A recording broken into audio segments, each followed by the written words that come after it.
आप सुन रहे हैं जगत गुरु तत्वदर्शी संत रामपाल जी महाराज द्वारा लिखित पुस्तक जीने की राह का पेज नंबर 67। शब्दार्थ। धर्म वही करता है जिसके हृदय में दया है। दया धर्म की जड़ है तथा पाप वह करता है जिसमें अभिमान भरा है। अभिमान पाप की जड़ है। कबीर परमात्मा ने कहा है कि दयावान के साथ परमात्मा रहता है, अभिमानी के पास नहीं रहता। भक्त राम भक्त की पुत्रवधू जिस भक्तमती के पास बैठी थी वह बोली कि बहन आप भी कुछ सेवा कर लो। सत्संग वचन। गुरुदेव जी बताते हैं कि जो सेवा भक्ति करेगा उसी को फल मिलेगा। मैं भोजन खाऊंगा तो मेरा पेट भरेगा, आप खाओगे तो आपका पेट भरेगा। सब प्राणी परमात्मा के बच्चे हैं। आप धनी के बच्चे समझकर सेवा करो। जैसे एक धनी की लड़की 8-9 वर्ष की थी, उसकी देख रेख के लिए एक नौकरानी रखी थी। वह उस लड़की को गर्मियों में स्कूल छोड़ने जाती थी तो उस लड़की के ऊपर छाते यानी छतरी से छाया करके चलती थी। स्वयं धूप सहन करती थी, जिससे धनी खुश रहता था और नौकरानी को तनख्वाह देता था। आप सब यह विचार करके अपने परायों का ध्यान रखें। सास ससुर की सेवा, छोटे बड़े की सेवा, सबका सम्मान करना आप जी का परम कर्तव्य है। यदि आप अपने सास ससुर, माता पिता या अन्य आश्रितों की सेवा करोगे तो परमात्मा आपकी सेवा का प्रबंध करेगा।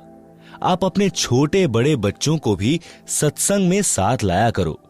बच्चों में भी छोटे बड़ों की सेवा करने, अच्छा व्यवहार करने के संस्कार पड़ेंगे। वे बच्चे बड़े होकर आपकी यानी जब आप वृद्ध हो जाओगे तब भी सेवा ऐसे ही करेंगे जैसे बेटी एक बाप माँ को छोड़कर नए माता यानी सास पिता यानी ससुर के पास आती है। अब जन्म के माता पिता तो इतने ही साथी थे, उन्होंने पाल पोस कर नए माता पिता को सौंप दिया। सास ससुर का कर्तव्य है कि आने वाली बेटी को अपनी बेटी की तरह प्यार दें। भेदभाव स्वप्न में भी नई बेटी व अपनी जन्म की बेटी में न करें, जो झगड़े की जड़ है। पुत्र वधू को चाहिए कि नए घर की परिस्थितियों के अनुसार अपने को ढाले, मां के घर वाले बर्ताव को कम प्रयोग करे। अब पुत्र वधू का घर परिवार यही ससुराल है। आप सुन रहे हैं जगत गुरु तत्वदर्शी संत रामपाल जी महाराज द्वारा लिखित पुस्तक जीने की राह का पेज नंबर 68। शिक्षा कथा। एक पुत्रवधू अपनी सास को बहुत दुखी रखती थी। उसको फूटे हुए मिट्टी के घड़े के टुकड़े यानी ठीकरे में भोजन खिलाती थी, जैसे कुत्तों को खिलाते हैं। कभी कभी साफ करती थी। उसके लड़के का विवाह हुआ। कुछ समय उपरांत सास की मृत्यु हो गई। तब वह अपनी पुत्रवधू से बोली कि इस ठीकरे को फोड़कर बाहर फेंक दो। वह पुत्रवधू बोली कि सास जी, आपको भी इसी ठीकरे में भोजन दिया करूंगी। आपने बड़े जुल्म वृद्धा के साथ किए हैं। तब वह अपनी गलती को समझकर बहुत रोई। पुत्रवधू बुद्धिमान थी। शाम तक उस ठीकरे को नहीं फोड़ा। उसकी सास को वह ठीकरा दुश्मन दिखाई देने लगा। पुत्रवधू ने कहा कि माता जी, मैंने सत्संग सुने हैं, मैं अपने कर्म खराब नहीं करूंगी। यह कहकर ठीकरा फोड़ दिया। पाप कर्म के कारण सास को कैंसर का रोग हो गया। सारा दिन चिल्लाए, पुत्रवधू उसकी सेवा करे, कोई कसर नहीं छोड़ती थी, परंतु कहती थी कि सासू मां, सेवा तो मैं दिलो जान से करूंगी, परंतु तेरे पाप को मैं नहीं बांट पाऊंगी। यह कष्ट तो आपको ही भोगना पड़ेगा। यदि सत्संग सुने होते तो यह दिन नहीं देखने पड़ते। तब उस जालिम औरत ने कहा कि बेटी, मैं महापापिनी हूं, क्या मेरा भी उद्धार हो सकता है? मैं भी दीक्षा लेना चाहती हूं। लड़की सत्संगी घर की थी। उसको पता था कि दीक्षा लेकर भक्ति करने से पाप कर्म नष्ट होते हैं। जिनके अधिक पाप हैं, भक्ति करने से लाभ ही होगा। पाप कम ही होंगे तथा भविष्य में मानव जन्म भी मिल जाता है, यदि मर्यादा में रहकर अंतिम श्वास तक साधना करता रहे। सत्संग में गुरुदेव जी उदाहरण देकर समझाते हैं कि जैसे किसी का वस्त्र कम मैला है तो थोड़े प्रयास से ही निर्मल हो जाता है, यदि अधिक मैला है तो 2-3 बार साबुन पानी से धोने से निर्मल हो जाता है। जिसमें अधिक मैला कर रखा है तथा अन्य दाग भी लगाए हैं तो ड्राई क्लीन से साफ हो जाता है। यदि साफ करने का इरादा दृढ़ हो तो मिस्त्री का काला हुआ वस्त्र भी साफ हो जाता है। लड़की यानी पुत्रवधू को पता था कि सास जी ने तो मिस्त्री वाली दशा कर ली, फिर भी परमात्मा की शरण से अवश्य लाभ ही होता है। इस उद्देश्य से अपनी सासू मां को दीक्षा दिला दी। कुछ समय पश्चात कैंसर में कुछ पीड़ा कम हो गई। सत्संग सुनकर उसे रोना आया कि माता पिता की बहू बेटों से क्या आकांक्षा होती है। मुझ पापिन ने अपनी सासू जी के साथ क्या बर्ताव किया। मुझे तो यह रोग होना ही था। यदि पहले यह ज्ञान सुनने को मिल जाता तो मैं क्यों यह पाप करती, निर्मल जीवन जीती, सासू मां की आत्मा भी खुश करती, अपना जीवन सफल कर लेती। उपरोक्त वचन सुनकर राम भक्त जी की पुत्रवधू उस अपनी सहेली यानी पुरानी भक्तमती से लिपटकर फूट फूट कर रोने लगी। आधा घंटे तो अपने को रोक नहीं सकी। अधिक सांत्वना के पश्चात सुबह की रुकी और अपने ससुर पिता के साथ किए बर्ताव का उल्लेख रोते रोते किया। अपने ससुर जी की इंसानियत भी बताई कि कभी अपने बेटे से भी नहीं बताया कि तेरी बहू मेरे साथ ऐसा बुरा बर्ताव कर रही है। बेटे के पूछने पर यही कहता था कि बेटा किसी प्रकार की सेवा में कमी नहीं है, बड़े अच्छे घर की बेटी है, समझदार है।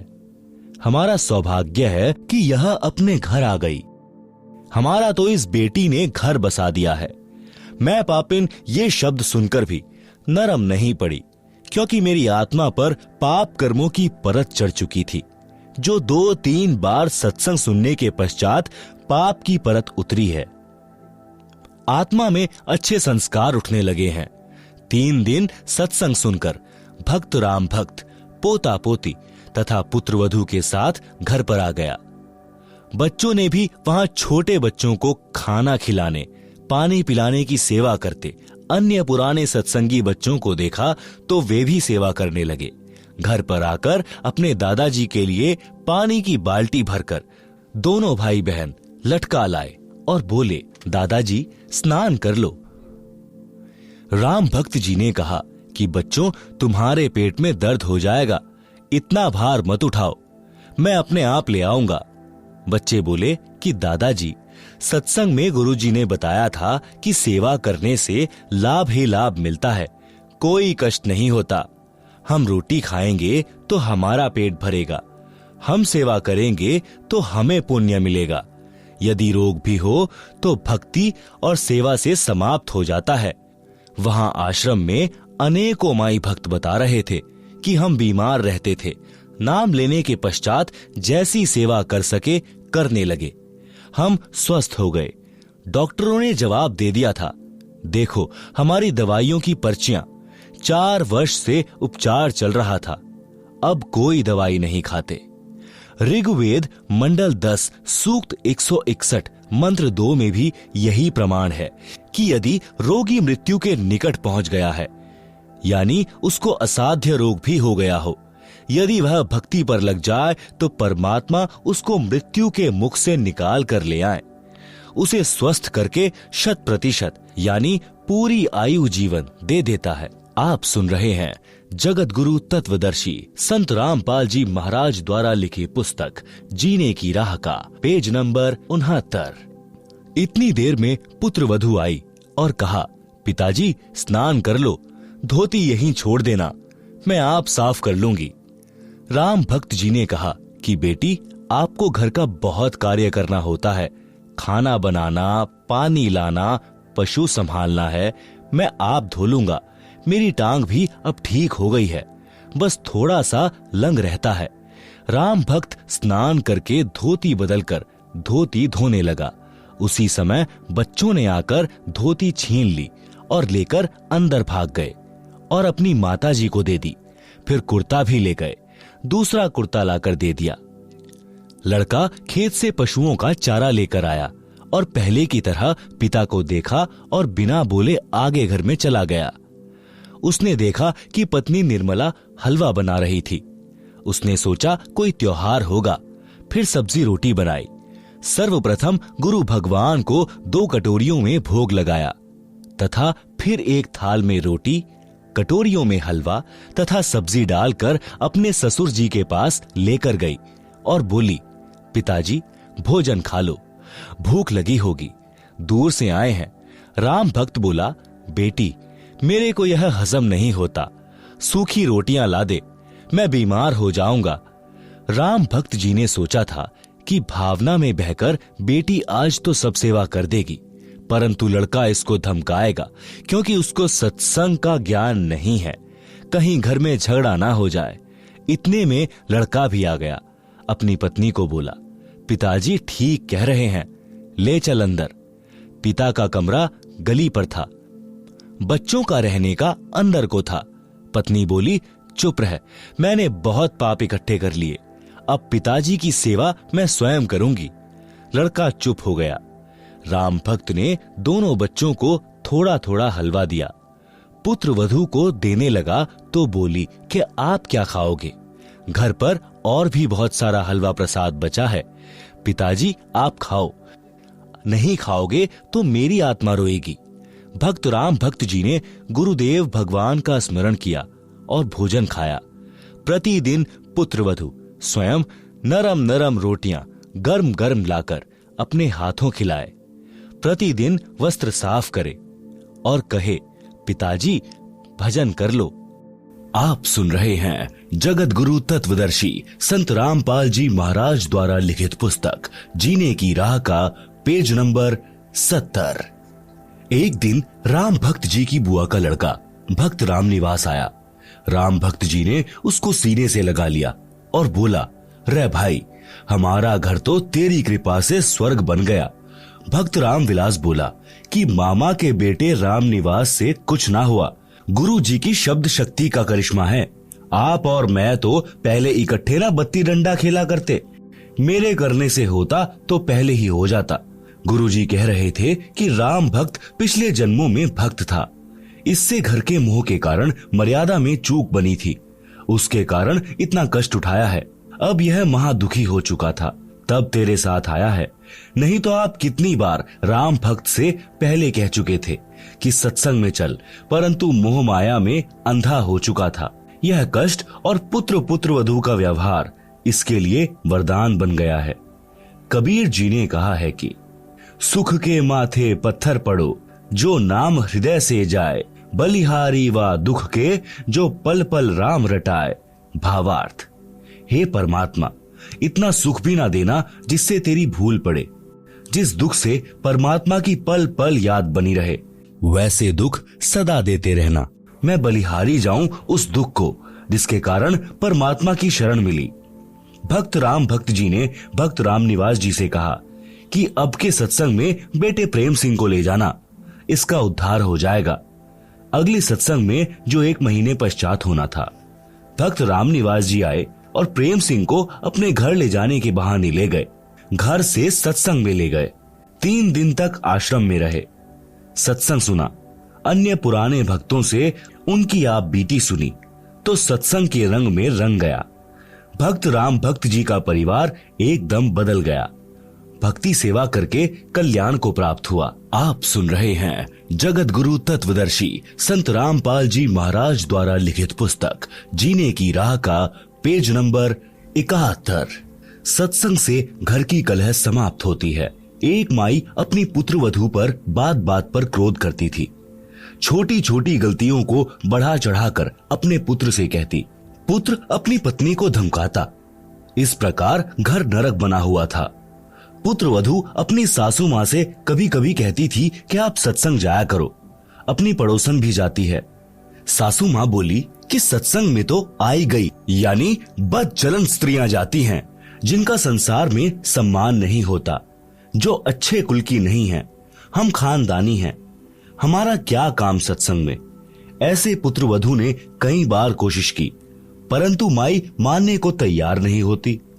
एक दिन गांव की स्त्री किसी कार्यवश उनके घर आई तो सास अपनी पुत्रवधू को गालियां दे रही थी, धमका रही थी कि आने दे तेरे खसम को, आज तेरी खाल उतरवाऊंगी।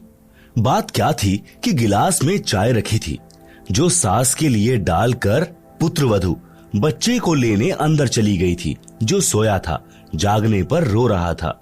उस बच्चे को उठाकर लाने में 1 मिनट भी नहीं लगी थी कि इसी बीच में कुत्ता आया और चाय के गिलास में जीभ मारने लगा। गिलास गिर गया, चाय पृथ्वी पर बिखर गई। सासू माँ आंगन में उस गिलास से मात्र 20 फुट की दूरी पर चारपाई पर बैठी थी। हट्टी कट्टी थी, खेतों में सैर करके आती थी, परंतु काम के हाथ नहीं लगाती थी। इसी बात पर कलह कर रही थी। गांव के दूसरे मोहल्ले से आई माई सत्संग में जाती थी। सब बात सुनकर उसने भतेरी, यानी उस सास का नाम भतेरी था, से कहा कि आप सत्संग चला करो।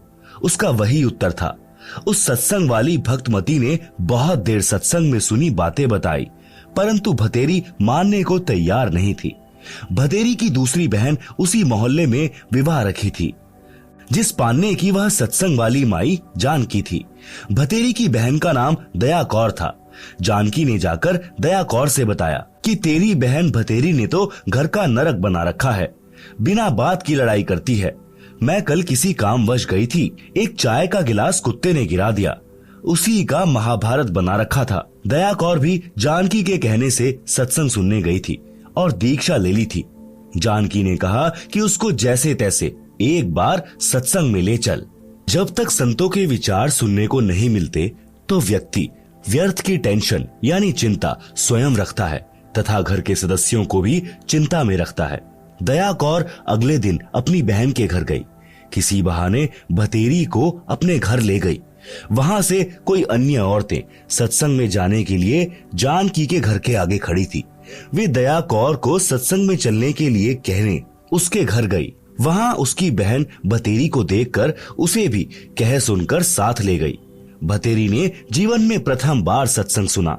आश्रम में कैसे स्त्री पुरुष रहते हैं, सब आंखों देखा तो अच्छा लगा।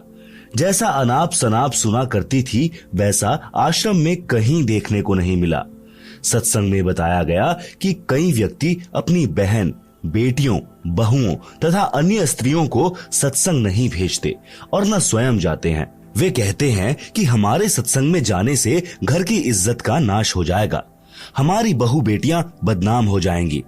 उनको विचार करना चाहिए कि सत्संग में न आने से परमात्मा के विधान का ज्ञान नहीं होता कि भक्ति न करने वाले स्त्री पुरुष अगले जीवन में महान कष्ट भोगते हैं। आप सुन रहे हैं जगत गुरु तत्वदर्शी संत रामपाल जी महाराज द्वारा लिखित पुस्तक जीने की राह का पेज नंबर 72। सूक्ष्म वेद में बताया है कि जो मनुष्य शरीर प्राप्त करके भक्ति नहीं करते उनको क्या हानि होती है। कबीर जी कहते हैं, हरि के नाम बिना नारी कुतिया होए, गली गली भौकत फिरे टूक न डाले कोय। संत गरीबदास जी की वाणी से। बीबी पर्दे रहे थी, ड्योडी लगती बाहर, अब गात उघाड़े फिरती है, बन कुतिया बाजार। वे पर्दे की सुंदरी, सुनो संदेशा मोर, गात उघाड़े फिरती है, करे सरायों शोर। नक बेसर नक पर बनी, पहने थी हार हमेल, सुंदरी से कुतिया बनी, सुन साहिब के खेल। भावार्थ, मनुष्य जीवन प्राप्त प्राणी यदि भक्ति नहीं करता है तो वह मृत्यु के उपरांत पशु पक्षियों आदि आदि की योनियां प्राप्त करता है। परमात्मा के नाम जाप बिना स्त्री अगले जन्म में कुतिया का जीवन प्राप्त करती है, फिर निर्वस्त्र होकर नंगे शरीर गलियों में भटकती रहती है, भूख से बेहाल होती है। उसको कोई रोटी का टुकड़ा भी नहीं डालता। जिस समय वह आत्मा स्त्री रूप में किसी राजा, राणा तथा उच्च अधिकारी की बीवी यानी पत्नी थी, वे उसके पूर्व जन्मों के पुण्य का फल था, जो कभी किसी जन्म में भक्ति धर्म आदि किया था, वह सर्व भक्ति तथा पुण्य स्त्री रूप में प्राप्त कर लिए। वह आत्मा उच्च घरानों की बहू बेटियां थी, तब पर्दों में रहती थी, काजू किशमिश डालकर हलवा तथा खीर खाती थी, उनका झूठा छोड़ा हुआ नौकरानियां खाती थी, उनको सत्संग में नहीं जाने दिया जाता था, क्योंकि वे उच्च घरानों की बहुएं तथा बेटियां थीं। घर से बाहर जाने से बेइज्जती मानती थी। बड़े घरों की इज्जत इसी में मानी जाती थी कि बहू बेटियां का पर्दों में घर में रहना उचित है। इन कारणों से वह पुण्यात्मा सत्संग विचार न सुनने के कारण भक्ति से वंचित रह जाती थी। उस मानव शरीर में वह स्त्री गले में 9-9 लाख रुपए के हमेल हार पहनती थी, नाक में सोने की नाथ पहनती थी। उसी हार श्रृंगार में अपना जीवन धन्य मानती थी। भक्ति न करने से वे अब कुतिया का जीवन प्राप्त करके नंगे शरीर गलियों में एक एक टुकड़े के लिए तरस रही होती हैं। शहर में पहले सराय यानी धर्मशाला होती थी। यात्री रात्रि में उनमें रुकते थे, सुबह भोजन खाकर प्रस्थान करते थे। वह पर्दे में रहने वाली सुंदर स्त्री कुतिया बनकर धर्मशाला में रुके यात्री का डाला टुकड़ा खाने के लिए सराय यानी धर्मशाला में भौंकती हैं। रोटी का टुकड़ा धरती पर डाला जाता है, उसके साथ कुछ रेत मिट्टी भी चिपक जाती है। वह सुंदरी जो काजू किशमिश युक्त हलवा खीर खाती थी, भक्ति नहीं करती थी, उस रेत मिट्टी युक्त टुकड़े को खा रही है। यदि मनुष्य शरीर रहते रहते पूरे संत से नाम लेकर भक्ति कर लेती तो ये दिन नहीं देखने पड़ते। आप सुन रहे हैं जगत गुरु तत्वदर्शी संत रामपाल जी महाराज द्वारा लिखित पुस्तक जीने की राह का पेज नंबर 73, पुहलोबाई की नसीहत। एक राजा ने पुहलोबाई के ज्ञान विचार सुने, बहुत प्रभावित हुआ। उस राजा की 3 रानियां थी। राजा ने अपनी रानियों को पुहलोबाई के विषय में बताया। राजा ने कई बार पुहलोबाई भक्तिन की अपनी रानियों के सामने प्रशंसा की। अपने पति के मुख से अन्य स्त्री की प्रशंसा सुनकर रानियों को अच्छा नहीं लगा, परंतु कुछ बोल नहीं सकी। उन्होंने भक्तमती पुहलोबाई को देखने की इच्छा व्यक्त की। राजा ने पुहलोबाई को अपने घर पर सत्संग करने के लिए कहा, तो पुहलोबाई ने सत्संग की तिथि तथा समय राजा को बता दिया। सत्संग के दिन रानियों ने अति सुंदर तथा कीमती वस्त्र पहने तथा सब आभूषण पहने। अपनी सुंदरता दिखाने के लिए कोई कसर नहीं छोड़ी। रानियों ने सोचा था कि पुहलो बहुत सुंदर होगी। भक्तमती पुहलो राजा के घर आई। उसने खद्दर का मैला सा वस्त्र धारण कर रखा था, हाथ में माला थी, चेहरे का रंग भी साफ नहीं था। भक्तमती पुहलो को देखकर तीनों रानियां खिलखिलाकर हंसने लगी और बोली कि यह है वह पुहलो, हमने तो सोचा था कि बहुत सुंदर होगी। उनकी बात सुनकर भक्तमती पुहलोबाई ने कहा, वस्त्र आभूषण तन की शोभा, यह तन काचो भांडो, भक्ति बिना बनोगी कुतिया, राम भजो ना रांडो। भावार्थ, सुंदर वस्त्र तथा आभूषण शरीर की शोभा बढ़ाते हैं। यह शरीर नाशवान है, जैसे कच्चा घड़ा होता है। यह शरीर क्षणभंगुर है, न जाने किस कारण से, किस आयु में और कब नष्ट हो जाए। यदि भक्ति नहीं की तो अगले जन्म में कुतिया का जन्म पाओगी, फिर निर्वस्त्र भटकती फिरोगी। इसलिए कहा है रांडो, अर्थात स्त्रियों भक्ति करो।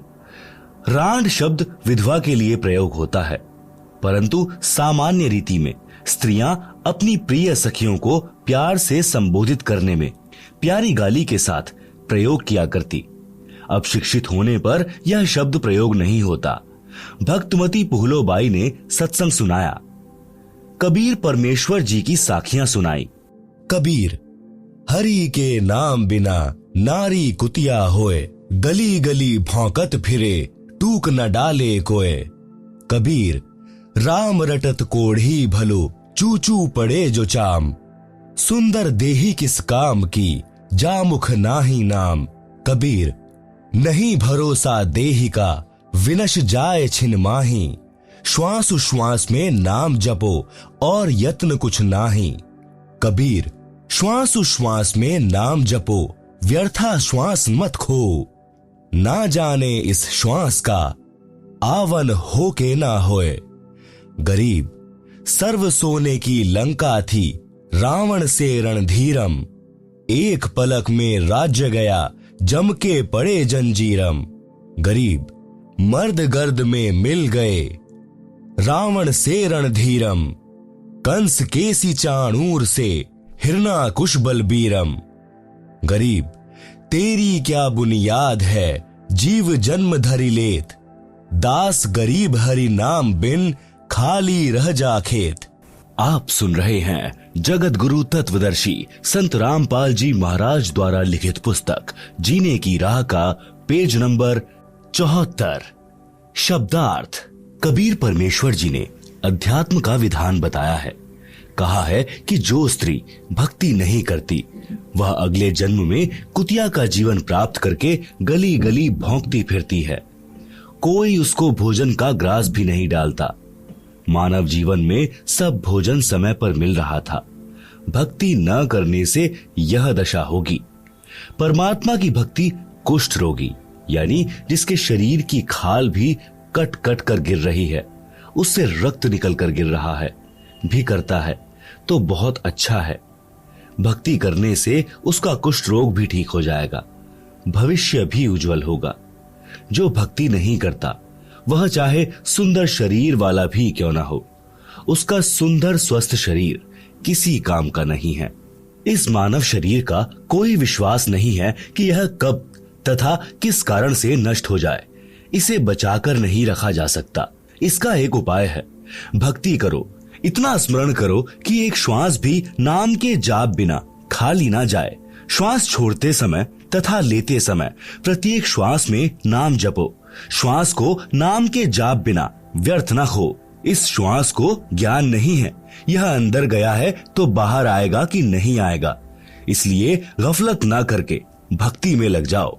यदि आपके पास धन है और सुविधाएं भी हैं, इनके कारण भक्ति करना न भूलना। श्रीलंका के राजा रावण के पास अत्यधिक धन था। उसने स्वर्ण के मकान बना रखे थे और स्वयं भी योद्धा था। परंतु श्री रामचंद्र के साथ युद्ध हुआ, मारा भी गया और स्वर्ण भी लूट लिया गया, राज्य भी गया। यह सब एक पलक में हो गया, यानी राम जी के तीर से मारा गया। कुछ ही समय में सब कुछ नष्ट हो गया तथा यम के दूत यानी मृत्यु देवता के नौकर उस रावण को जंजीरों में बांध कर ले गए, नरक में डाला गया। रावण जैसे मर्दाने यानी शूरवीर मिट्टी में मिल गए तथा मथुरा का राजा कंस, उसका प्रसिद्ध पहलवान चाणूर, कंस का नौकर केशी रूपधारी राक्षस तथा हिरण्यकशिपु जैसे बलवान भी भक्ति बिना जीवन व्यर्थ कर गए हैं। हे सामान्य प्राणी, तेरी क्या बुनियाद है, यानी तू किस आधार से बचेगा। तू कर्मों के अनुसार भिन्न भिन्न जीवों के शरीर धारण कर लेता है। संत गरीब दास जी ने परमेश्वर कबीर जी के बताए ज्ञान से कहा है कि भक्ति न करने से तेरे को ऐसी हानि होगी जैसे किसान खेत में बीज न बोने से भूखा मरता है, उसे कोई लाभ नहीं होता। भक्तिन पुहलो ने इस संसार की वास्तविकता बताई तथा भक्ति बिना होने वाले कष्ट बताए। छोटे से राज्य के टुकड़े को प्राप्त करके आप इतना गर्व कर रहे हो, यह व्यर्थ है। लंका के राजा रावण ने सोने के मकान बना रखे थे। सत्य भक्ति न करने से राज्य भी गया, स्वर्ण भी यहीं रह गया, नरक का भागी बना। राजा रानियों ने उपदेश लेकर भक्ति की तथा जीवन धन्य बनाया। आप सुन रहे हैं जगत गुरु तत्वदर्शी संत रामपाल जी महाराज द्वारा लिखित पुस्तक जीने की राह का पेज नंबर 75। कबीर हरि के नाम बिन राजा ऋषभ होए, मिट्टी लदे कुम्हार के घास न नीरे कोय। भगवान की भक्ति न करने से राजा गधे का शरीर प्राप्त करता है, कुम्हार के घर पर मिट्टी ढोता है, घास स्वयं जंगल में खाकर आता है। फिर पीछे तू पशुआ कीजे, दीजे बैल बनाए, चार पहर जंगल में डोले तो नहीं उधर भराए। सिर पर सींग दिए मन बोरे, धूम से मच्छर उड़ाए, कांधे जुआ जोते कुआ, कोंदो का भुस खाए। भावार्थ, गधे का शरीर पूरा करके वह प्राणी बैल की योनि प्राप्त करता है। मानव शरीर में जीव को कितनी सुविधाएं प्राप्त थी। भूख लगते ही खाना खाओ, दूध पियो, चाय पियो, प्यास लगे तो पानी पी लो। भक्ति न करने से वही प्राणी बैल बनकर सुबह से शाम तक 4 पहर अर्थात 12 घंटे तक जंगल में फिरता है। हल में जोता जाता है। दिन में केवल 2 बार आहार बैल को खिलाया जाता है। दोपहर 12 बजे तथा रात्रि में। परंतु बैल को बीच में भूख लगी है और चारों ओर चारा भी पड़ा होता है, लेकिन खा नहीं सकता। हाली उसको घास नहीं खाने देता। पानी भी समय पर दिन में 2 या 3 बार पिलाया जाता है। सिर पर सींग तथा एक दुम यानी पूंछ लगे होंगे।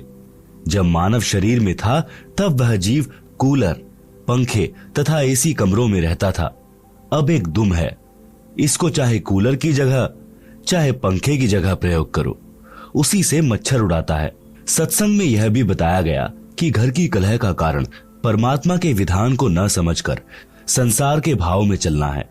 घर का कोई सदस्य घर में हानि नहीं करना चाहता, किसी कारण से हानि हो जाती है तो उसको लेकर कलह नहीं करनी चाहिए। जो हानि होनी थी वह तो हो चुकी है, वह तो ठीक होनी नहीं। व्यर्थ की कलह करना समझदारी नहीं है। जिससे गलती से कोई हानि हो जाती है तो उसे कहना चाहिए, हे बेटा या बेटी, माता या पिता या सास या बहू, यह जो हो गया यह अपने भाग्य में नहीं था, आपने जानबूझकर तो किया नहीं है। इस बात से घर में शांति कायम रहती है। कलह में काल निवास करता है। भूत प्रेतों का उस घर में डेरा होता है। जो कलह नहीं करते वे सुख से बसते हैं।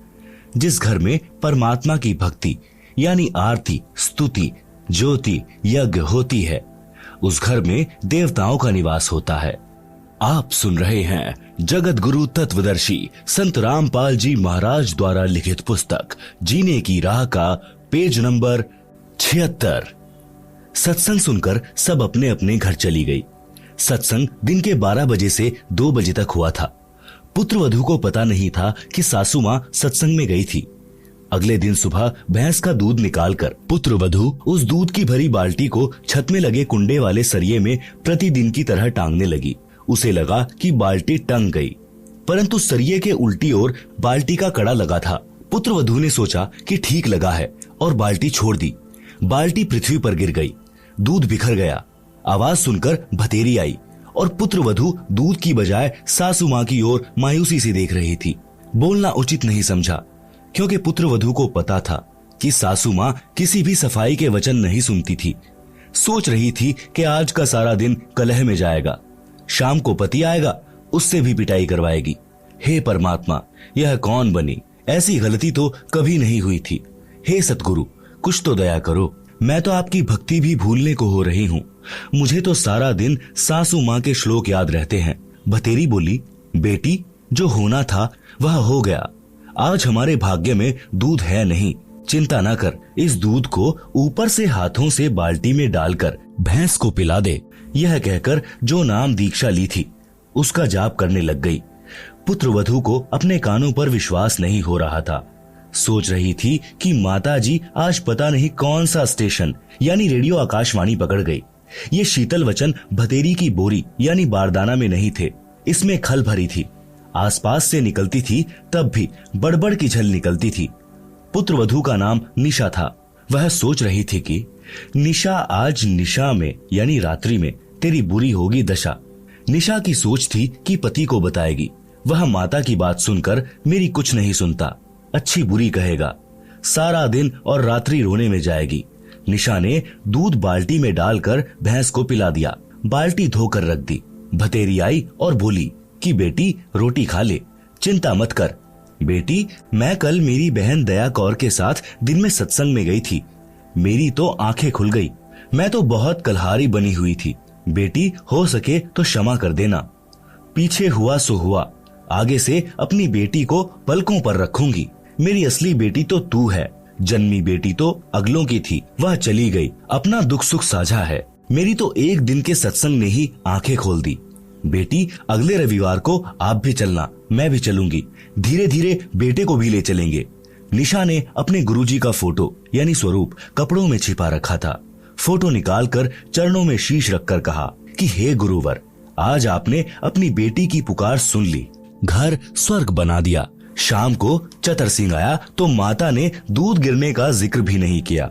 कुछ दिन बाद चतर सिंह को भी नाम दिला दिया। कुछ समय पश्चात निशा के गुरुजी आ गए। निशा ने बताया कि गुरुजी, मेरी सासू माँ बहुत अच्छी हैं, इसने भी गुरु का नाम ले लिया है। भतेरी ने कहा, महाराज जी, निशा ने कभी नहीं बताया कि इसने दीक्षा ले रखी है। यह मेरी कलह से डरती होगी। अब बताया है जब मैंने नाम ले लिया। अच्छा किया इसने। यदि पहले बता देती तो मैं और अधिक दुखी करती और पाप की भागी बनती। निशा के गुरुजी ने कहा, माई भतेरी, आप तो आसमान से गिरी और खजूर में अटकी हो, क्योंकि आपकी दीक्षा शास्त्रानुकूल नहीं है। सत्य साधना बिना मोक्ष नहीं हो सकता।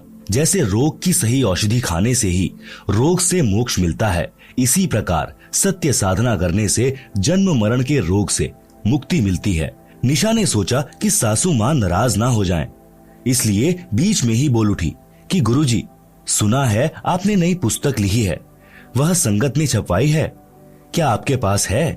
गुरुजी बोले, हे बेटी, आपको देने के लिए आया हूँ। यह कहकर गुरुजी दूसरे कक्ष में गए जिसमें ठहरे थे। उसमें थैला रखा था। निशा भी साथ साथ गई और बोली, गुरुदेव, भिरण के छत्ते को मत छेड़ो, मुश्किल से शांत हुआ है। गुरुजी बोले, हे बेटी, अब तेरी सास जी की पूरी रुचि भक्ति में है, अब यह मानेगी। गुरुजी 3 दिन रुके, तत्व ज्ञान समझाया। भतेरी ने भी गुरु बदल लिया और अपना कल्याण करवाया। आप सुन रहे हैं जगत गुरु तत्वदर्शी संत रामपाल जी महाराज द्वारा लिखित पुस्तक जीने की राह का पेज नंबर 77। सत्संग से घर स्वर्ग बन गया। चारों ओर शांति हो गई। जहां गाली गलौज के सारा दिन गोले छूटते थे, अब उस घर में परमात्मा के ज्ञान की गंगा बहने लगी। भक्तमती निशा के गुरुजी परमेश्वर कबीर जी थे, जो अन्य वेश में सत्य भक्ति प्रचार करने के लिए घूमते फिरते थे। उन्होंने बताया कि किस प्रभु की भक्ति करनी चाहिए। पढ़ें इसी पुस्तक के पृष्ठ 226 पर।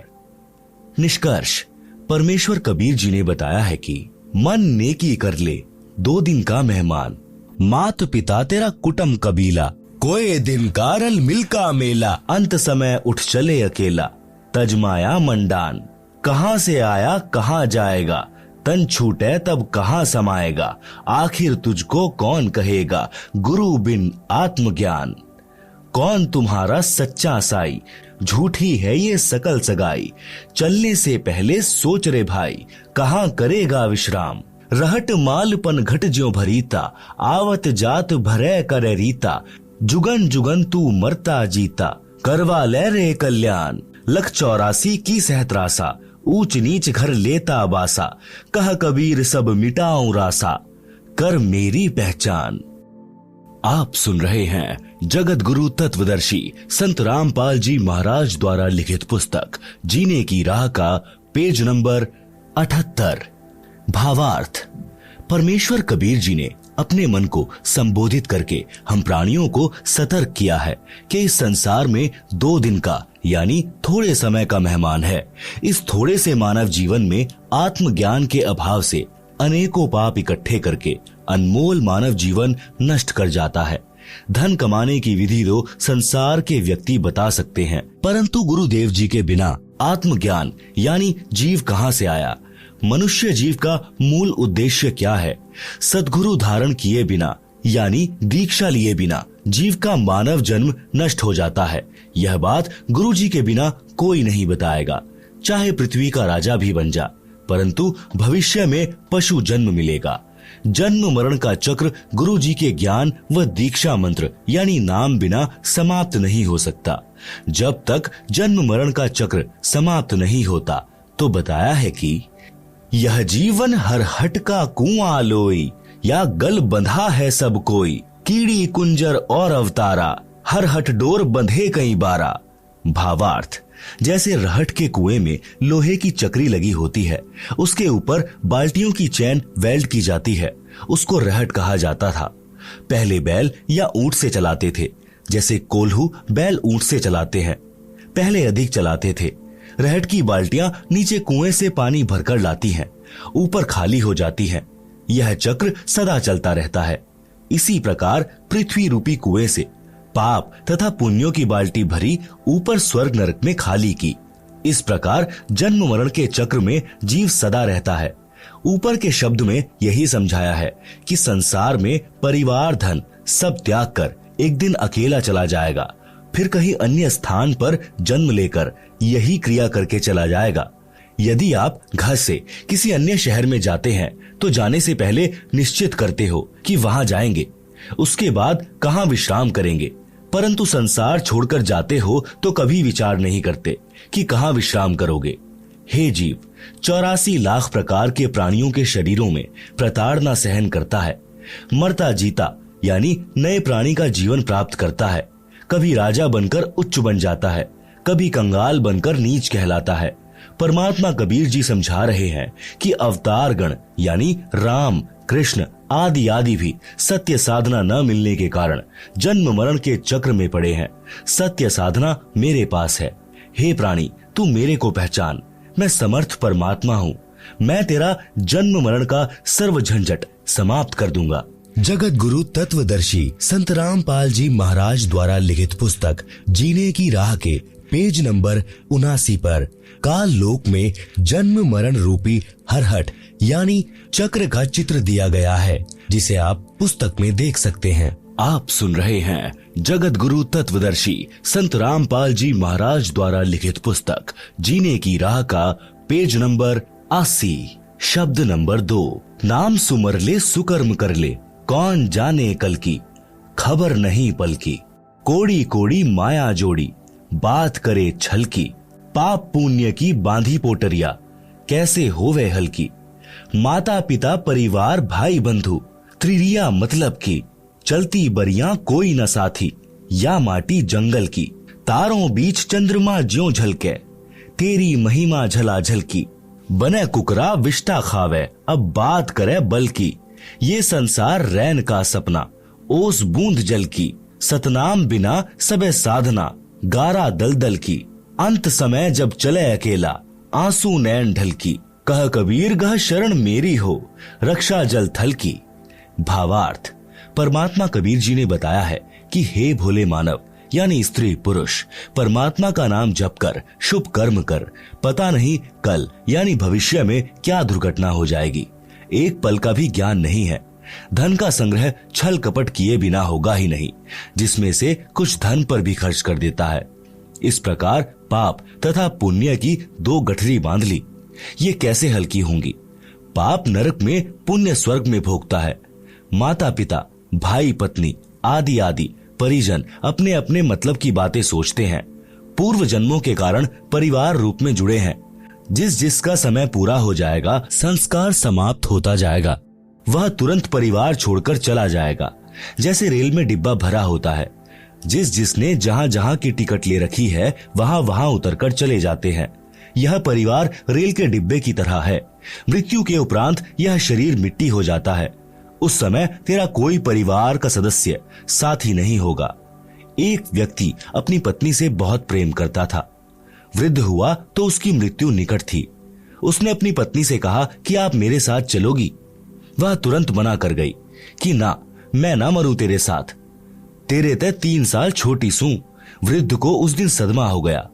उसने उससे बात करना भी बंद कर दिया। निकट आए तो मुंह मोड़ ले, बोले कुछ नहीं। 60 वर्ष के साथ में उस वृद्ध को पहली बार एहसास हुआ कि कोई किसी का नहीं है। यदि उस वृद्धा को समझ होती और वास्तविक प्रेम होता तो कहती कि मुझे भी साथ ले चलना। वृद्ध ने क्या साथ ले जाना था, उसका मन खुश हो जाता, आसानी से मर जाता। समय से पूर्व वृद्धा को कौन मारता। इससे सिद्ध है कि वास्तविक प्रेम की बातें दूर की कौड़ी हैं, सब स्वार्थ के कारण जुड़े हैं। हे मानव, पूर्व जन्म के जप तप तथा धर्म संस्कार से वर्तमान में मंत्री, प्रधानमंत्री या उच्च अधिकारी बनकर ऐसे सुशोभित हो रहा है जैसे रात्रि में तारों के मध्य में चांद की शोभा होती है। यदि सत्संग विचार नहीं सुने तो आत्मज्ञान के बिना, परमात्मा की भक्ति न करके भविष्य के जन्म में कुत्ता बनकर बिष्ठा यानी गोबर टट्टी खाएगा। अब तू अपने बल यानी शारीरिक शक्ति, पद की ताकत की बातें करता है, फिर पशु बनकर महान कष्ट उठाएगा। आप सुन रहे हैं जगत गुरु तत्वदर्शी संत रामपाल जी महाराज द्वारा लिखित पुस्तक जीने की राह का पेज नंबर 81। नर से फिर पशुआ कीजे, गधा बैल बनाई। 56 भोग कहाँ मन बोरे, कुरड़ी चरने जाई। शब्दार्थ, जो मनुष्य यानी स्त्री पुरुष सत्य भक्ति शास्त्र अनुसार गुरु से दीक्षा लेकर नहीं करता, वह मृत्यु के पश्चात पशु जीवन प्राप्त करता है। वह गधे या बैल के शरीर प्राप्त करता है। मानव शरीर में स्वादिष्ट भोजन खाता था। गधा बनने के पश्चात अच्छा खाना नहीं मिलता। गधे का शरीर धारण करके जंगल में कूड़े के ढेर से गंदा भोजन व घास खाता है। इसलिए भक्ति करो। हे मानव, संसार में तेरा जीवन ऐसे है जैसे सुबह ओस के जल की बूंदे घास पर चमक रही होती हैं, जो कुछ समय में समाप्त हो जाती हैं। इसलिए पूर्ण सद्गुरु से सतनाम यानी सच्चे नाम जाप मंत्र लेकर भक्ति करके जीव का कल्याण करा ले। सच्चे शास्त्रानुकूल भक्ति मंत्र के अतिरिक्त सब शास्त्र विरुद्ध साधना तो दलदल की गारा के समान है, निकालने की बजाय दुगना फंसाती है। वह साधना परमेश्वर कबीर जी के पास थी तथा कुछ संतों को भी परमेश्वर कबीर जी ने बताई थी, परंतु उनको अन्य को बताने को मना किया था। वर्तमान में यानी सन 1997 से मुझ दास यानी रामपाल के पास है। मेरे अतिरिक्त वर्तमान में किसी भी संत व गुरु के पास शास्त्र प्रमाणित भक्ति मंत्र नहीं है। आओ दीक्षा लो और अपना तथा अपने परिवार का जीवन सफल बनाओ। यदि आप जी ने मेरे यानी रामपाल के अतिरिक्त किसी अन्य पंथ के संत या गुरु से दीक्षा ले ली तो वही बात होगी कि आसमान से गिरे और खजूर में अटके। घर के रहोगे न घाट के। मैं यानी लेखक पहले गांव-गांव में सत्संग करता था। मेरा सत्संग सुनते जो आत्मा को हिलाकर रख देता है। मेरे से नाम दीक्षा नहीं लेते, अन्य संतों से दीक्षा लेते थे। वहां से कोई लाभ नहीं हुआ। कई वर्ष भटककर मेरे से दीक्षा ली तो सुखी हुए। उपरोक्त सत्संग वचनों से निष्कर्ष निकलता है कि यदि सत्संग के विचार सुनने को मिल जाएं, तो घर स्वर्ग बन जाता है। उसके बिना नरक सा जीवन जीना पड़ता है। इस प्रकार विश्व उद्धार संभव है। सब प्रेम प्यार से जीवन यापन करके मोक्ष प्राप्त कर सकते हैं। यह अति अनिवार्य है। वर्तमान की कुछ सत्य कथाएं। भक्त सुरेश दास के उजड़े परिवार को बसाया। डीगल गांव भक्त का नाम सुरेश अहलावत तथा भक्तमती का नाम यशवंती। डीगल गांव गवाह है कि भक्त सुरेश शराब, सुल्फा, तंबाकू का घड़ा आदि था। घर की थौर बठोड़ कर रखा था। बहन यशवंती यानी सुरेश की पत्नी असाध्य रोग से पीड़ित थी। 2 लड़के छोटी आयु के थे जो पिता को घर पर आते देख छुप जाते थे। घर में झगड़ा रहता था। बहन यशवंती का एक भाई हरियाणा पुलिस में डीएसपी था, जो अब सेवानिवृत्त हो चुका है। नाम है भक्त राजेंद्र सिंह राठी। गांव भापड़ोदा। उसने अपनी बहन के उपचार में कोई कसर नहीं छोड़ी थी, परंतु व्यर्थ रही। आप सुन रहे हैं जगत गुरु तत्वदर्शी संत रामपाल जी महाराज द्वारा लिखित पुस्तक जीने की राह का पेज नंबर 82। मेरा एक भक्त जो हरियाणा पुलिस में नौकरी कर रहा है, वह आर्य समाज के महान प्रचारक श्री जौहरी सिंह जी का बेटा है। गांव जसराना, जिला सोनीपत। इसके साथ मेरा छोटा भाई महेंद्र सिंह भी हरियाणा पुलिस में नौकरी करता था, जिसको सन 2016 में रिटायर होना था, परंतु परमार्थी मिशन के उद्देश्यों को समझकर सन 2005 में रिटायरमेंट लेकर मेरे साथ हाथ बटा रहा है। मेरा भाई एसपी रोहतक का ड्राइवर था। भक्त जयबीर मलिक डीएसपी जज्जर का ड्राइवर था। दोनों जब मिलते थे तो मेरा भाई उससे इस ज्ञान की चर्चा करता था। पहले तो आर्य समाजी होने के कारण भक्त जयबीर जी बहुत दुखी हुए, अपने आचार्यों से मिले, परंतु अंत में सत्य को आंखों देखकर मान लिया कि सच्चाई यही है। उसने सन 1994 में मेरे से दीक्षा ले ली। सन 1995, 1996 तक भक्त राजेंद्र सिंह राठी जज्जर में कार्यरत थे तथा जयबीर जी उनके ड्राइवर थे। भक्त राजेंद्र जी का एक भाई पुलिस में नौकरी करता था। बहन यशवंती वाली बीमारी उसको भी थी, जिस कारण से सन 1995 में उसकी मृत्यु हो गई। ड्राइवर के नाते भक्त जयवीर जी भी डीएसपी के साथ उनके घर गए। सब हालात का ज्ञान हुआ। वापिस आने पर एक दिन जयबीर जी ने डीएसपी साहब से निवेदन किया कि आप अपने परिवार को बचाना चाहते हो तो संत रामपाल जी से दीक्षा ले लो। पहले तो नहीं माना, परंतु ट्रायल करने के लिए अपनी बहन यशवंती को अपने छोटे भाई सुखबीर के साथ दीक्षा दिलाने भेजा। यह दास यानी रामपाल दास सिंचाई विभाग में जूनियर इंजीनियर के पद पर कार्यरत था। गुरुजी के आदेश से दीक्षा देने लगा तथा प्रचार करने लगा। मिशन के उद्देश्य से परिचित होकर जनहित तथा जगहित में सन 1995 में नौकरी से त्याग पत्र देकर प्रचार प्रसार में लग गया था। त्याग पत्र हरियाणा सरकार द्वारा स्वीकृत है। गांव गांव में संत गरीब दास जी महाराज की वाणी का अखंड पाठ करता था, सत्संग करता था। 3 दिन यह अनुष्ठान चलता था। ज्ञान समझाकर बुराई छुड़वाकर दीक्षा देता था, जिस कारण उपदेशी को आश्चर्यजनक लाभ होता था। इसी क्रम में एक दिन सन 1996 में गांव पंजाब खोड़ यानी दिल्ली में भक्त जगदीश जी के घर पर पाठ चल रहा था। भक्त जगदीश भी प्रथम श्रेणी का शराबी, उत्पाती यानी शराब पीकर था तथा डीटीसी दिल्ली में नौकरी करता है। उसकी पत्नी की लाइलाज बीमारी भी मुझ दास से दीक्षा लेने के पश्चात ठीक हो गई थी। कर्ता परमात्मा है, उसकी शक्ति संत के माध्यम से आती है, जैसे तार द्वारा बिजली आती है। तार बिजली नहीं है, इसी प्रकार संत परमात्मा भले ही नहीं है, परंतु तार अवश्य होता है। उसी समय बहन यशवंती की जीभ काम करना बंद कर गई थी। वह गूंगी हो चुकी थी। सुखबीर जी अपनी बहन को साथ लेकर शाम के समय भक्त जगदीश जी के घर आए। मेरे को सब समस्या बताई। वे दोनों भाई बहन रात्रि में सत्संग सुनकर वहीं रुक गए। बहन यशवंती को नाम दिया, प्रसाद खिलाया। सुबह उठकर वह अपने भाई से बोली, भाई मैं बोलने लग गई हूँ, मैं ठीक हो गई हूँ। यह चमत्कार देखकर दोनों भाई बहन उपस्थित व्यक्तियों यानी जो सत्संग सुनने और भोग लगने के समय पहुंचे थे को बता रहे थे कि कमाल हो गया। उसके पश्चात डीएसपी साहब ने तथा सर्व परिवार तथा रिश्तेदारों ने दीक्षा ले ली। आज सब सकुशल है, भक्ति कर रहे हैं। भक्त सुरेश प्रथम श्रेणी का शराबी था। अपनी पत्नी को ठीक हुआ देखकर सत्संग में आने लगा। शराब तथा सर्व नशा त्याग कर नाम लेकर सुधर गया। उस समय तक कोई आश्रम नहीं बनाया था। गांव गांव में प्रचार किया जाता था। अब बहन यशवंती के परिवार की पूरे डीगल गांव में मिसाल है। सुरेश चौधरी भक्त बन गया, सर्व बुराई त्याग दी। दोनों लड़के दिल्ली पुलिस में एक ही दिन सिपाही भर्ती हो गए। लोगों को लगा होगा कि पैसे देकर भर्ती कराए होंगे, परंतु सत्य यह है कि एक पैसा भी किसी को नहीं दिया। आप स्वयं जांच कर सकते हैं। दोनों लड़कों के विवाह में 1 रुपया से अधिक कुछ नहीं लिया। यह भी जांच का विषय है। ऐसे ऐसे अनेकों उदाहरण हैं। यह कहानी बताने का मेरा उद्देश्य यह है कि जैसे गीता अध्याय 16 श्लोक 23 और 24 में कहा है कि शास्त्र विधि त्याग कर मनमाना आचरण करने वाले को कोई लाभ परमात्मा से नहीं मिलता। शास्त्रोक्त भक्ति करने से परमात्मा की शक्ति से सर्व असंभव कार्य भी सिद्ध हो जाते हैं, मोक्ष भी मिलता है। ऋग्वेद मंडल 10 सूक्त 161 मंत्र 2 में भी प्रमाण है कि परमात्मा की भक्ति करने वाले का असाध्य रोग भी नष्ट हो जाता है। यदि रोगी मौत के निकट भी पहुंच गया हो तो सत्य भक्ति करने वाले को स्वस्थ करके परमात्मा 100% आयु प्रदान कर देता है, यानी भक्त पूरी आयु जीवित रहता है।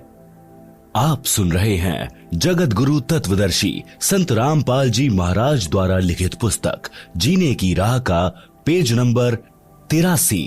जैसे पहले बिजली का विस्तार नहीं हुआ था तो आटा हाथ से चलने वाली चक्की से माता बहन पीसा करती थी। पुरुष हाथ से फरसे यानी दराज से पशुओं का चारा यानी शानी काटा करते थे। फिर हाथ से चलाने वाली मशीन यानी गंडासे का आविष्कार हुआ। वह भी कठिन कार्य था। वर्तमान में बिजली की शक्ति से आटा चक्की चलती है। गंडासे यानी शानी काटने की मशीनें चलते हैं। असंभव कार्य हो रहा है, शीघ्र तथा सुगम हो रहा है। बिजली का विधिवत कनेक्शन लेना होता है, बिजली की मर्यादा का पालन करना होता है, अन्यथा सुखदायी बिजली विनाश कारण बन जाती है। इसी प्रकार परमात्मा का कनेक्शन लेना पड़ता है और परमात्मा की मर्यादाओं का पालन करना होता है, तब सर्व सुख तथा मोक्ष परमात्मा देता है। मर्यादा भंग होने से परमात्मा की शक्ति आनी बंद हो जाती है, सर्व सुविधाएं मिलनी बंद हो जाती हैं। डींगल गांव के व्यक्ति उन झूठे आचार्यों की बात को सत्य मानकर करौंथा आश्रम में जाने वाले अपने गांव वालों को रोकते थे, तो भक्त सुरेश जी तथा बहन यशवंती जी हाथ जोड़कर गांव के उन व्यक्तियों से कहते थे कि गाम राम मारो चाहे छोड़ो, हम आश्रम में जाना बंद नहीं करेंगे। हमारा तो घर वहीं से बसा है, नहीं तो हम आज उजड़ गए होते। परमात्मा ने उनकी सच्ची भक्ति का फल भी ऐसा ही दे रखा है। भक्त सुरेश का मोबाइल नंबर है 9034029495। आप सुन रहे हैं जगत गुरु तत्वदर्शी संत रामपाल जी महाराज द्वारा लिखित पुस्तक जीने की राह का पेज नंबर 84। सत्संग न सुनने से सर्वनाश हुआ। परमेश्वर कबीर जी कहते हैं, राम नाम कड़वा लागे, मीठे लागे दाम, दुविधा में दोनों गए, माया मिली न राम। शब्दार्थ। सत्संग न सुनने वाले मानव यानी स्त्री पुरुष को परमात्मा के विधान का ज्ञान नहीं होता, जिस कारण से उसको परमात्मा के विषय में चर्चा भी अच्छी नहीं लगती। धन संग्रह करना अच्छा लगता है, जिस कारण से उसको दोनों से हाथ धोने पड़ते हैं, यानी उसे न तो परमात्मा मिलता है और मृत्यु के पश्चात धन भी यही रह गया, उसके दोनों ही हाथ से निकल गए। पंजाब प्रांत में मेरे यानी रामपाल दास के पूज्य गुरुदेव जी का आश्रम तलवंडी बाई की नामक कस्बे में है। उनके सतलोक चले जाने के पश्चात उनका दास यानी रामपाल दास महीने के दूसरे रविवार को सत्संग करने जाता था। मेरे गुरुदेव जी के कुछ शिष्य तलवंडी भाई की कस्बे के सेठ भी हैं। उनका रिश्तेदार शुक्रवार को एक वृद्धा की मौत पर शोक व्यक्त करने सपरिवार आया था। वह शनिवार 2 बजे बाद दोपहर को अपने घर चंडीगढ़ जाने लगा, तो सत्संगी रिश्तेदारों ने उनसे कहा कि आज और रुक जाओ, कल सुबह 8 से 10 बजे सत्संग होगा, आप सत्संग सुनकर प्रसाद लेकर जाना। रिश्तेदार ने कहा कि कल रविवार को एक पार्टी आएगी, 2 बजे उससे मेरा अनुबंध होना है, जिसमें मुझे 5 लाख का लाभ होगा। यह घटना सन 1998 की है। सत्संगियों ने आग्रह किया कि आप रविवार को 11 बजे सुबह चलोगे तो भी आप समय पर पहुंच सकते हो। फोन करके उन्हें सूचित कर देंगे कि वे कुछ देर से आ जाएंगे। परंतु वह नहीं माना। उसके परिवार में कुल 4 सदस्य थे, पत्नी तथा बेटा बेटी। चारों अपनी मारुति कार में सवार होकर चंडीगढ़ के लिए शनिवार को रवाना हो गए। चंडीगढ़ से कुछ पहले अंबाला शहर के पास एक बजरी का भरा ट्रक खराब हालत में खड़ा था। उसके पिछले पहिए निकाल रखे थे, जैक लगा रखा था। माया के लोभी को केवल 5 लाख का लाभ ही नजर आ रहा था। कार पूरी गति से चला रहा था।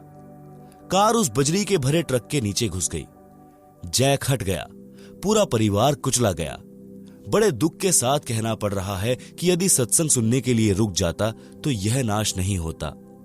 माया के बिना तो काम चल जाता, परंतु काया के बिना नहीं चलता, क्योंकि शरीर है तो परमात्मा की भक्ति करके आत्म कल्याण कराया जा सकता है। परमेश्वर कबीर जी ने सतर्क किया है कि राम नाम कड़वा लगे, मीठे लागे दाम, दुविधा में दोनों गए, माया मिली न राम। शब्दार्थ। सत्संग न सुनने वाले मानव यानी स्त्री पुरुष को परमात्मा के विधान का ज्ञान नहीं होता, जिस कारण से उसको परमात्मा के विषय में चर्चा भी अच्छी नहीं लगती। धन संग्रह करना अच्छा लगता है, जिस कारण से उसको दोनों से हाथ धोने पड़ते हैं, यानी उसे न तो परमात्मा मिलता है और मृत्यु के पश्चात धन भी यहीं रह गया, उसके दोनों ही हाथ से निकल गए। इसलिए हे भाई बहनों, सत्संग की ओर रुचि करो, आत्म कल्याण कराओ और जीवन की राह को आसान बनाओ।